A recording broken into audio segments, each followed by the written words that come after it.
Selamat pagi untuk kita semua. Apa kabar kalian hari ini? Bapak yakin kalian semua dalam keadaan sehat dan siap untuk mendengarkan materi pada pagi hari ini. Nah, anak-anak, hari ini kita akan mendengarkan materi tentang teori behaviorisme. Dalam teori behaviorisme terdiri atas 3 macam teori, diantaranya adalah teori koneksionisme, teori conditioning klasik, dan teori conditioning operan.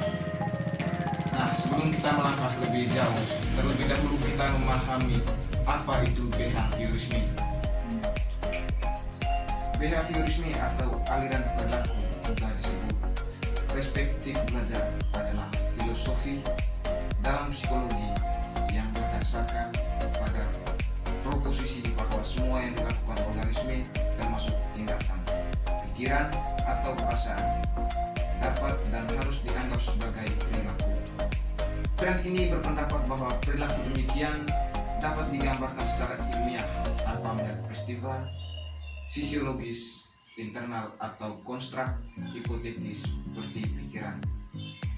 Behaviorisme beranggapan bahwa semua teori harus memiliki dasar yang bisa diamati, tetapi tidak ada perbedaan antara proses yang dapat diamati secara publik atau seperti tindakan dengan proses yang diamati secara pribadi atau seperti pikiran dan perasaan. Baik, lebih lanjutnya kita masuk di pandangan behaviorisme. Behaviorisme muncul sebagai counterpart antara metode analisis introspeksi yang mendominasi bidang psikologi pada awal abad 19 yang dikenalkan oleh Wilhelm Wundt. Teori ini lahir sebagai bentuk ketidaksetujuan atas teori sebelumnya yang dipandang sangat subjektif. Teori koneksionisme. Teori koneksionisme dari Thorndike ini sering disebut dengan bond theory.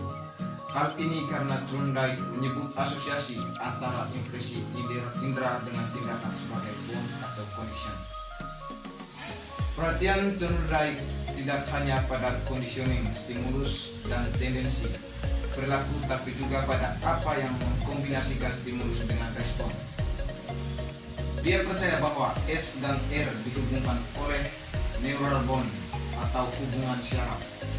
Oleh karena itu, teorinya disebut koneksionisme yang mengacu pada koneksi neural antara stimulus dan respon. Hukum belajar dari Thorndike. A. The Law of Rhythms dicantumkan dalam buku The Original Nature of Man pada tahun 1913, memiliki 3 catatan. Yang pertama, ketika satu unit perilaku sikap dilakukan, perilaku tersebut memuaskan.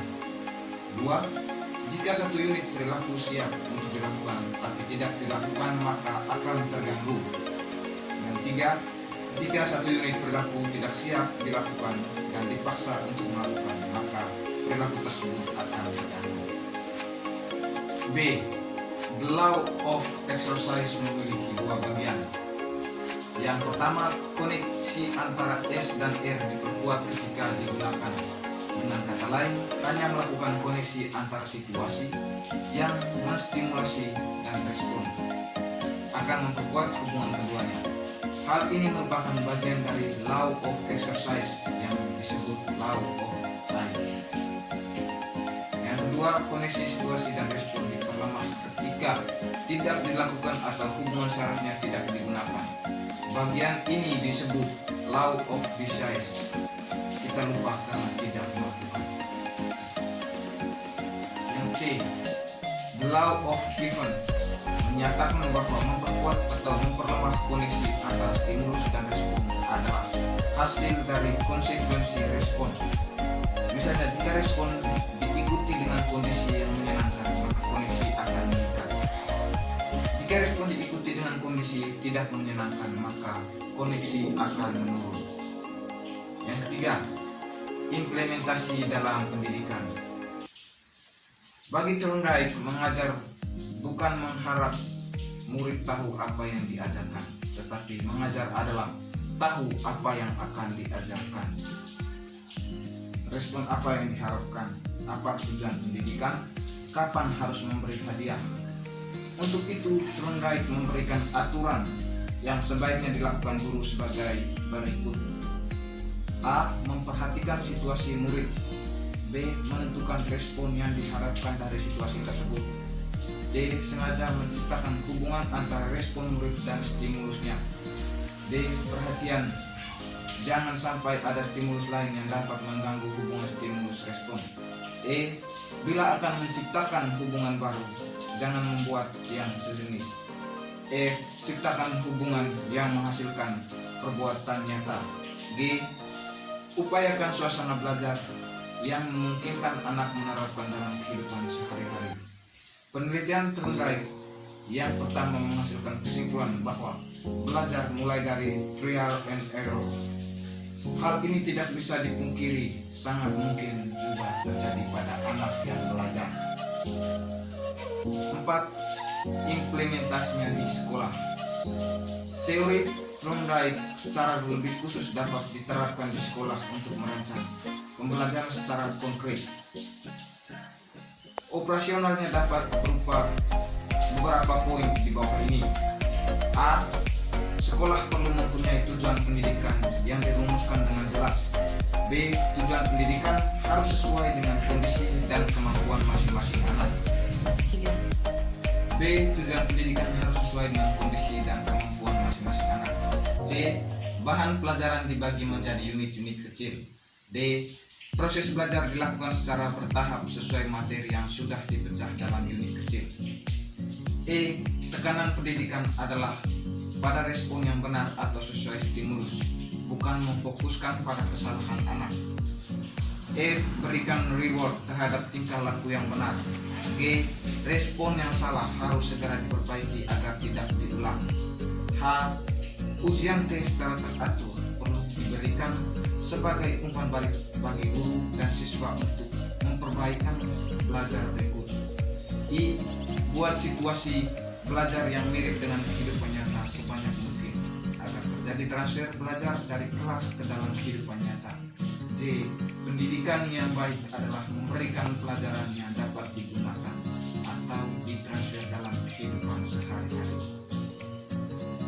Kemudian kita masuk ke topik yang berikut, yaitu teori conditioning klasik. Teori ini dipelopori oleh Ivan Pavlov yang lahir di Rusia. Penelitiannya mengenai fisiologi pencernaan menuntunnya untuk membedah seekor anjing agar cairan getah perut mengalir melalui selang yang ditadah ke dalam wadah luar tubuh si anjing. Pavlov sedang mengukur sekresi perut yang dihasilkan saat anjing disodori daging, lalu memperhatikan bahwa hanya dengan melihat makanan anjing mengeluarkan diri. Menentukan implementasi teori conditioning klasik. Teori Pavlovian menekankan pentingnya proses conditioning dalam pembentukan perilaku. Pada dasarnya, suatu respon atau perilaku bisa dimunculkan walau tidak distimuli oleh rangsangan alami atau rangsangan yang sewajarnya menimbulkan perilaku tersebut. Berdasarkan konsep itu, pendidikan bisa diarahkan untuk tujuan memodifikasi perilaku berdasarkan rangsangan buatan. Hal ini ada kalanya diperlukan bila rangsangan alami tidak bisa dihadirkan. Dalam keadaan normal, tanpa kondisi, respon yang bersifat alami hanya akan muncul bila ada stimulus yang alami juga. Namun melalui proses conditioning, respon alami dapat timbul walau tanpa stimulus yang sewajarnya atau hanya dengan stimulus yang disegarkan atau stimulus buatan. Dengan kata lain, perpaduan rangsangan alami dengan rangsangan buatan terjadi terus-menerus akan menimbulkan respon alami yang diharapkan. Teori di atas banyak terjadi dalam kehidupan sehari-hari.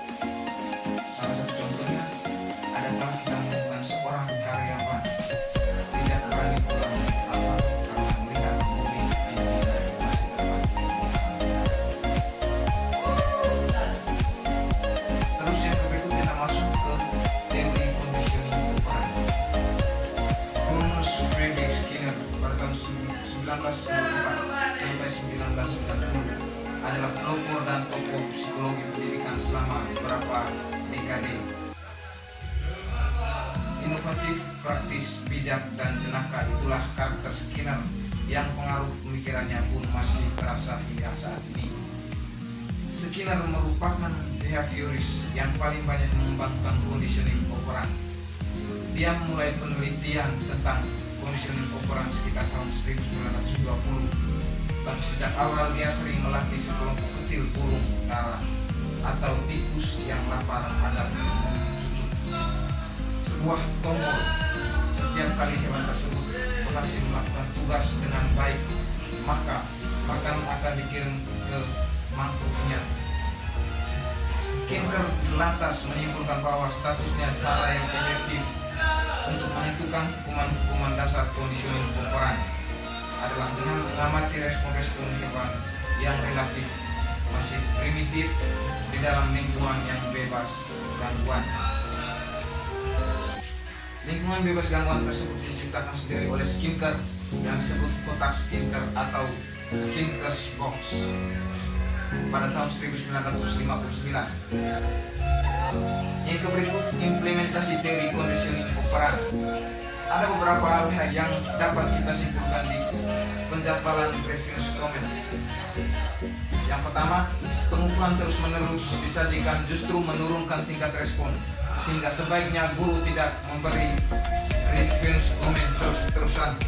Yang kedua, reference comment yang berjarak memang membutuhkan waktu lama untuk membutuhkan respon, tapi respon tak bertentu akan dapat bertahan lama.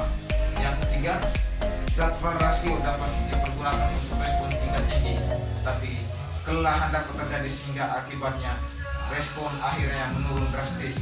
Yang keempat, schedule berinterval menghasilkan perilaku yang relatif stabil.